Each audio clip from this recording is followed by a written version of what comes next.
So August in the southeastern Wisconsin area, southwestern Wisconsin is very popular for move in, move out, with college students coming back to town or swapping apartments. And we have a number of first-time renters as well with that. And it's important to support those first-time renters by making sure they know to read their contracts in detail. And if they sign their leases back in May, being sure that they reread that lease, because this might be their first contractual obligation that they hold and are responsible for. So they need to remember what their rights are under the law and what they're responsible for under the contract as well.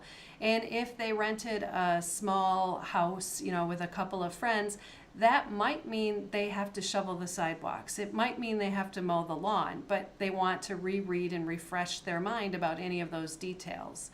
One piece of information that we have available to help new renters and returning renters is our tenant rights and responsibility fact sheet. It lays out what the law is and what the tenant's responsible for and what rights they have as to what the landlord's responsible for, because they both have obligations.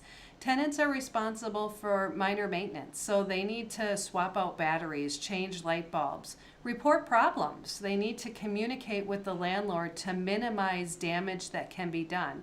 If there's a leaky faucet, they should be contacting the landlord.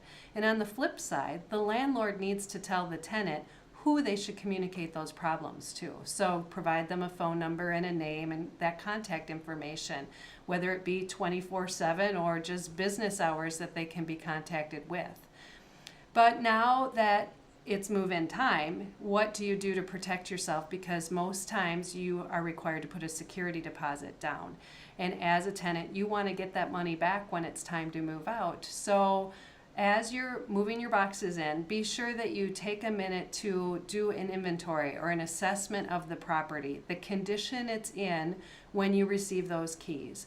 Do a check-in sheet within the first 7 days. Sometimes the landlord gives it to you and other times they don't, but take a notebook, piece of paper out otherwise, and write down the condition of the property and provide that to the landlord, and keep a copy for yourself as well. And to support the written words that are on that paper, take photos. Get a newspaper for the day that you're doing this and have it in every shot so you can see the date stamp on it. And take those photographs. If there is a hole in the wall when you move in, be sure that you take a photo of that. So that way, when you move out, you're not held responsible for that hole in the wall. The only way that you'd likely be held responsible is if the landlord comes in and fixes it while you're living there, and then you put the hole back in the wall. And that can happen. You might be moving something or having friends over that fall down and put a hole in the wall situation. And so at the time that it comes for moving out, so that group of tenants that are now changing apartments, it's important to do the reverse. Take the photos now that you're moving out of the property and talk with your landlord. Do an inventory on the backside, the move out side. Talk to them about what it is you maybe can repair and correct before you move out, so it's not withheld from your security deposit. The landlord may want to take care of some damage. Maybe there are things that you can take care of so you don't have that withholding. But then landlords are responsible for getting that security deposit back to tenants. And if they're not going to return the security deposit because they're going to use it for that damage, waste, neglect issues that can happen, they need to provide an itemized deduction list saying what they're withholding, the amount, what it's being withheld for, and what that damage, waste, or neglect was, the reason for that withholding. And provide that to you within 21 days from the end of your lease, or if you moved out after your lease was over, the date that you actually move out of the property. So both sides, there needs to be a lot of communication. It's really important on that note that if a landlord doesn't make a repair before a tenant moves in but promises to make that repair, fix that hole in the wall, my example, get it in writing.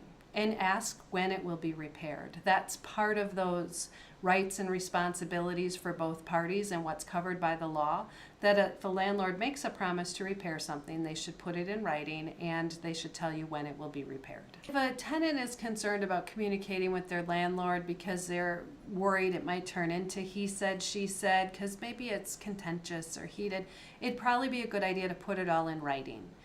Because that way they will have that documentation of what they communicated and when they communicated it. And that could help if things don't end up being resolved in the end. Otherwise, having a third party available could work. Filing a complaint with us to step in and help mediate the situation could be useful. We see more than 1,000 complaints from consumers on landlord-tenant issues every year.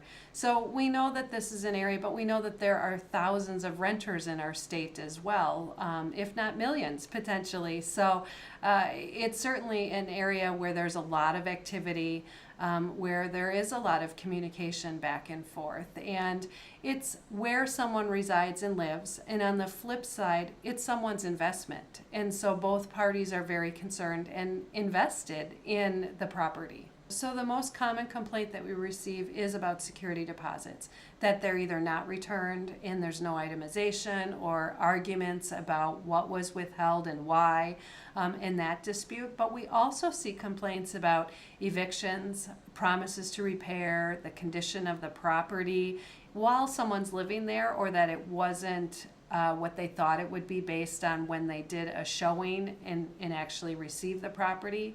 But then we also see complaints about entry. So the landlord, they own this property and it's their investment. And they do have a right to come in and inspect and evaluate their investment.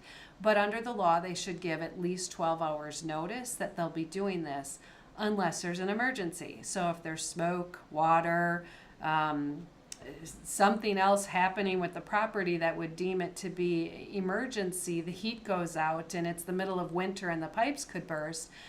Those are situations where the law does allow the landlord to enter on shorter notice, but should knock and announce themselves, or maybe it's the maintenance person.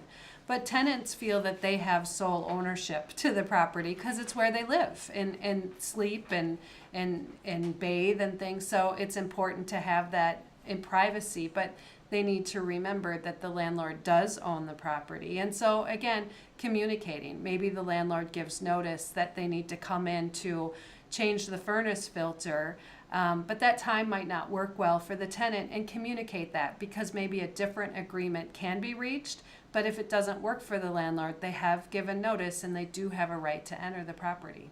So if someone wants to get the tenant's rights and responsibilities fact sheet, they can go to datcp.wi.gov, or they can contact our hotline at 1-800-422-7128. And the same would be true if someone finds themselves in a situation where they need to file a complaint. Fantastic. That was good.